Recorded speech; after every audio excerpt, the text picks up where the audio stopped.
Today we're looking at the Casio CDP-S160. It comes in red. It's a red hot keyboard. Let's check it out.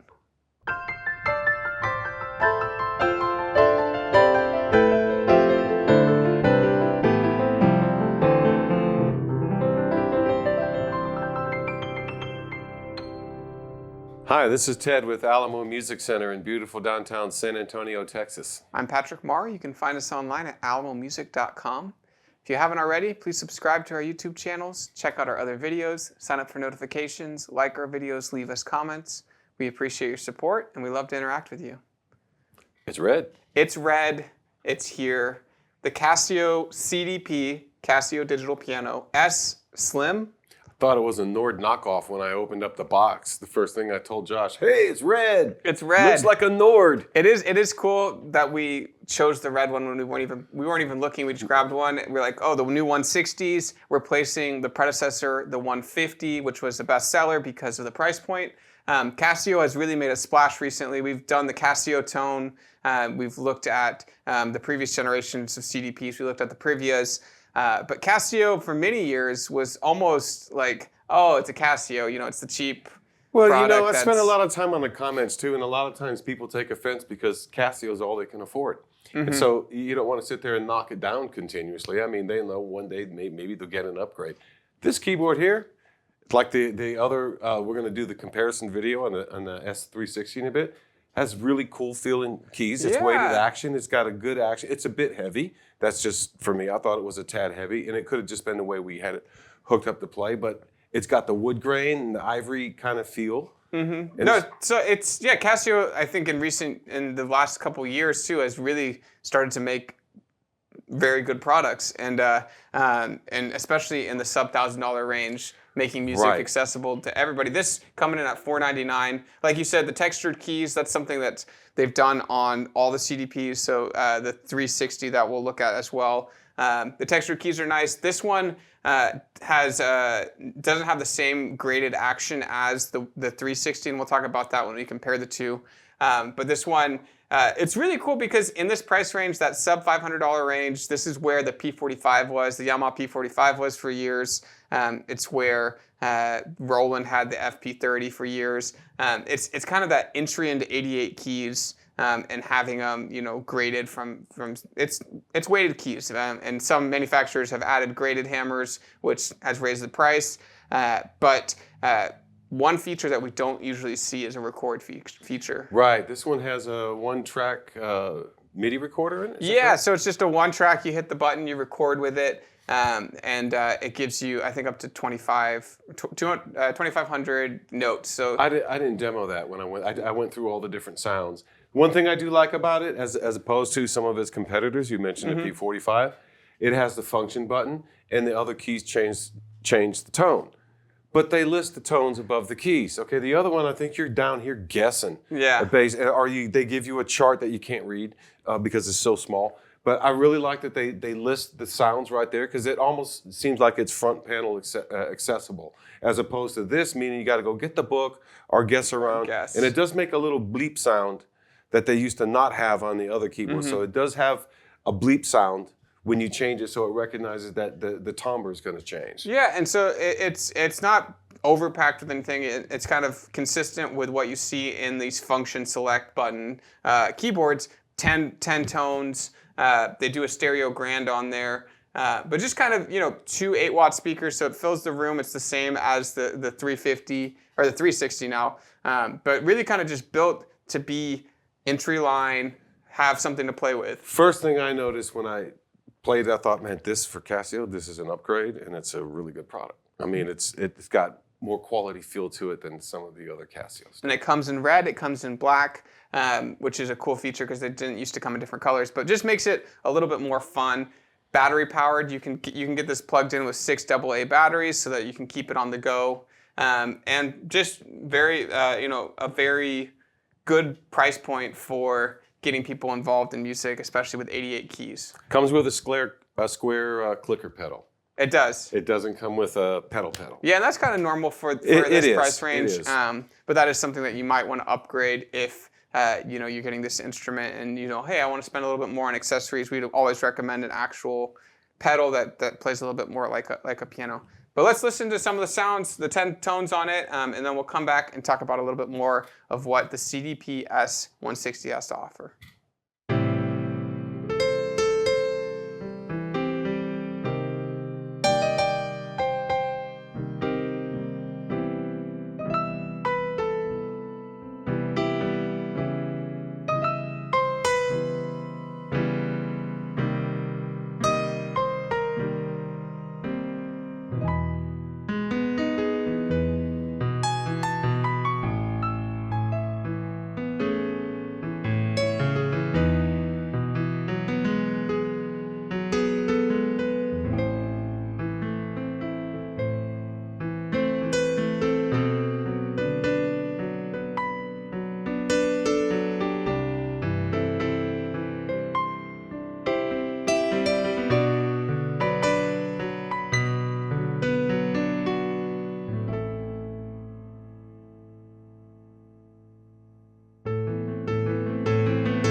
So the action is touch sensitive. Well, how did that feel when you were playing?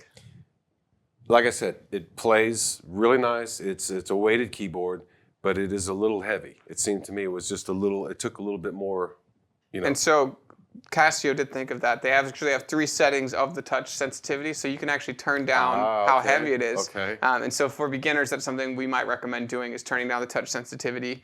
There are 3 settings on this unit. And then also it's got metronomes in there built in. So and then they're also kind of can switch where the beat is, and so you can go through there, turn them on. It's got dual mode, so you can split the keyboard and play. Teach on it. A lot of times teachers use a keyboard where this is yours, this is mine. And you can set the different sounds on it. But really kind of just a neatly packaged 10 sound, 88 key, touch sensitive keyboard. Really a good starting place for some beginners, especially in that price range. The price range is what's going to drive the keyboard sales a lot. So make sure you're subscribed because we are going to be comparing the 160 versus the 360 from Casio. We'll also be comparing it against other similarly priced items, whether they're Yamaha, Roland, Alesis, Kawai. There's a whole bunch of manufacturers that try to pack in a neat package under $500. $500 is the target, yeah. And so make sure you're subscribed because we will go through those and compare them. But this today is the CDP-S160 from Casio in red. Thank you guys for watching. This is Ted Barsalew. I'm Patrick Marr, and we'll see you next time.